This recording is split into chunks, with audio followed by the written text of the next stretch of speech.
जय हिंद. मी Niketan Kadam, SP Amravati ग्रामीण. अमरावती ग्रामीण जिल्ह्यातील सर्व नागरिकांना विनम्र आवाहन करण्यात येते की आपण येत्या 22 जून 2026 पासून संपूर्ण अमरावती ग्रामीण जिल्ह्यात हेल्मेट वापराबाबत विशेष अंमलबजावणी मोहीम सुरू करत आहोत.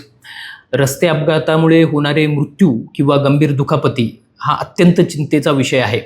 विशेषतः आपल्याकडे अमरावती ग्रामीणमध्ये 2025मध्ये जितके रस्ते अपघातात मृत्यू झालेले आहेत त्यापैकी 70% मृत्यू हे दुचाकी स्वारांचे आहेत आणि यामध्ये बहुतांश हे डोक्याला झालेल्या दुखापतीमुळे झालेले मृत्यू आहेत. म्हणजे हेल्मेट ज्या केसमध्ये वापरले नव्हते तिथलेच हे बहुतांश मृत्यू आहेत.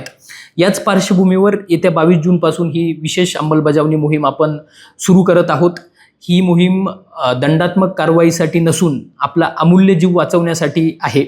त्यामुळे सर्व दुचाकी मालक त्यासोबत असणारे प्रवासी यांनी ISI प्रमाणित हेल्मेटचा वापर करावा.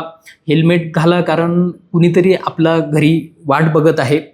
कायद्याच्या भीतीपोटे नव्हे तर स्वतःच्या आणि कुटुंबाच्या सुरक्षेसाठी आपण हेल्मेट घालणे अनिवार्य आहे. चला तर मग आपण सर्व मिळून ही हेल्मेट वापराबाबतची विशेष अंमलबजावणी मोहीम एक यशस्वी मोहीम करूया. हेल्मेटची सुरक्षा हीच आपल्या आयुष्याची रक्षा. जय हिंद, जय महाराष्ट्र.